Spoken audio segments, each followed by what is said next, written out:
नमस्कार दोस्तों, स्वागत है आपका हिंदी नॉलेज शो में। तो दोस्तों, आप लोगों को शायद आपकी पावर पता नहीं है। जी हाँ, आप भारत के वो लोग हो जो फॉरेन पॉलिसी को बहुत ही अच्छे से समझते हैं और इसीलिए दुनिया के बड़े बड़े शक्तिशाली लीडर आपसे डरते हैं। यकीन नहीं आता? तो चलिए आज मैं आपको दिखा देता हूं। दरअसल आप सभी लोगों को पता ही होगा कि पिछले 24 घंटे में इस खबर पर खूब वीडियो बने हैं कि व्लादिमीर पुतिन ने भारत की खूब तारीफ की है। हमारे पीएम मोदी के बारे में भी बहुत कुछ बोला है। जैसे कि पुतिन ने कहा कि पीएम मोदी एक देशभक्त हैं और वो अपने देश के लिए काम करते हैं। इतना ही नहीं, आगे इन्होंने ये भी कहा कि आने वाली सदी भारत की है, भारत एक बहुत ही ज्यादा शक्तिशाली देश बनेगा और भारत का भविष्य बहुत ही ज्यादा सुनहरा है। अब ये सुनकर बहुत से लोग बहुत ज्यादा खुश हुए कि पुतिन ने हमारी तारीफ कर दी, हमारे पीएम की तारीफ कर दी और वो हमारे एक सच्चे दोस्त हैं। लेकिन क्या आप जानते हैं कि पुतिन ने ये सब बयान क्यों दिए?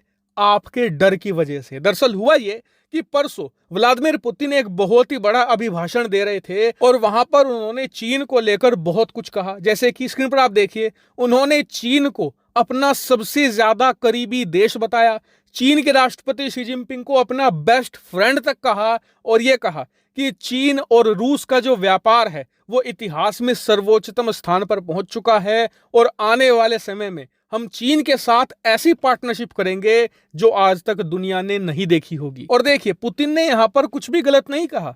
आज की तारीख में भारत और रूस का जो व्यापार है वो इतिहास में सर्वोच्चतम स्थान पर पहुंच चुका है, करीबन 18 बिलियन पर। लेकिन उसके मुकाबले जो रूस और चीन का व्यापार है वो 120 बिलियन डॉलर है। इसके अलावा रूस और चीन के डिफेंस टाई बहुत मजबूत हैं। दोनों देशों के पॉलिटिकल रिश्ते भी बहुत अच्छे हैं। इतना ही नहीं, रूस के राष्ट्रपति व्लादिमीर पुतिन ये बात पहले कह चुके हैं कि आने वाले समय में जिस तरीके से नाटो है ऐसा ही संगठन रूस और चीन बनाएंगे। मतलब अगर आप चीन पर हमला करोगे तो रूस भी उसे अपने आप पर हुआ हमला मानेगा और चीन को बचाने आएगा, और अगर रूस पर कोई हमला करेगा तो चीन रूस को बचाने जाएगा। कुछ इस तरीके का मिलिट्री अलायंस आने वाले 5 से लेकर 10 सालों में बनेगा ही बनेगा। अब व्लादिमीर पुतिन को पता था कि उन्होंने गलत कुछ नहीं कहा, लेकिन इस समय उन्हें भारत की बहुत ही ज्यादा सख्त जरूरत है। वो युद्ध में फंसे हुए हैं। भारत पिछले 6-7 महीनों में कई बार रूस को संकट से निकाल चुका है और आगे भी निकालेगा।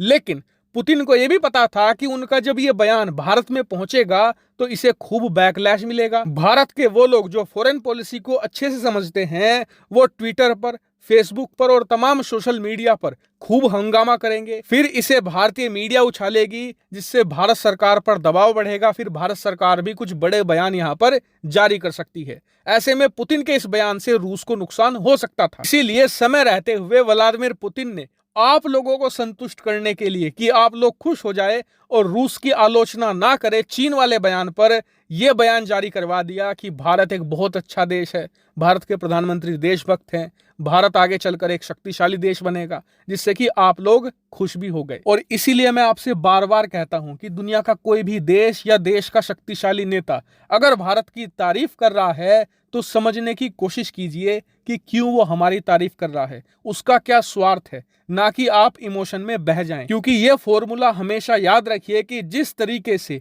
जीवन के बाद मृत्यु एक सत्य है, ठीक उसी तरीके से इंटरनेशनल पॉलिटिक्स में कोई किसी का दोस्त नहीं है, कोई किसी का भाई नहीं है। सब अपने अपने इंटरेस्ट देखते हैं, सब अपने देश का फायदा देखते हैं। हालांकि इस पूरे मामले पर आपका क्या मानना है कमेंट करके जरूर बताइएगा और चैनल को सब्सक्राइब भी कीजिएगा। Thank you very much for watching video.